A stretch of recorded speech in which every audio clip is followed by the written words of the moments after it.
హరే కృష్ణ. హైదరాబాద్ నుండి విజయవాడకు వచ్చాను ఫ్యామిలీని సర్ప్రైజ్ చేద్దామని. తీరా ఇది చూశాక నేను సర్ప్రైజ్ అయిపోయాను. చూశారుగా, 4 దిక్కులా ఎటు వెళ్ళడానికి లేదు.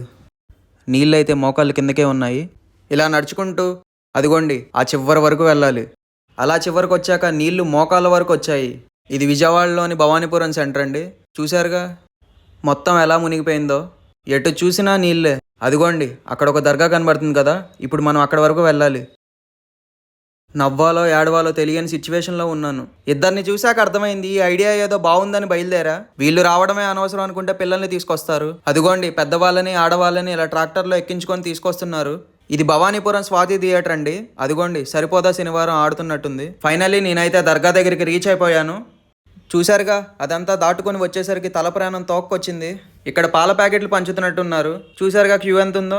ఇక్కడ మెడిసిన్స్ అనుకుంటా. నేను హైదరాబాద్లో కూర్చొని స్టేటస్లు స్టోరీలు చూస్తే అర్థం కాలేదండి నాకు. ఇక్కడికి వచ్చాక అర్థమైంది ఈ ఫ్లడ్స్ వల్ల జనాలు ఎంత సఫర్ అవుతున్నారో. అలా నడుచుకుంటూ కనకదుర్గ ఫ్లైఓవర్ వరకు వచ్చానండి బస్టాండ్కి వెళ్దామని.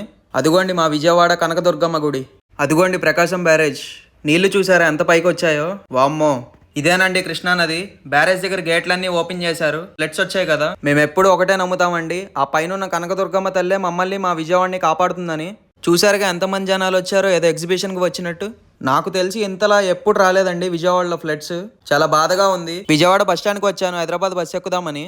రాత్రి అంతా జర్నీ చేసి వచ్చి ఇప్పుడు ఆ నీళ్ళని దాటుకొని వచ్చేసరికి బాగా అలసిపోయాను. అందుకే వెళ్ళి ఫ్రెష్గా స్నానం చేసి వచ్చాను. బస్ స్టాండ్లోనే 80 రూపాయలకి మీల్స్ తీసుకున్నా. ఇంతలో మా మామయ్య ఫోన్ చేసి హైదరాబాద్ వెళ్ళొద్దు, ప్రెస్టేజ్ హోటల్లో నీ కోసం రూమ్ తీసుకున్నా అన్నారు. 2 డేస్ నుండి నిద్ర లేదు నాకు. సో ఫైనల్లీ రూమ్కి వచ్చి ఫ్రెష్ అయ్యి పడుకున్నా.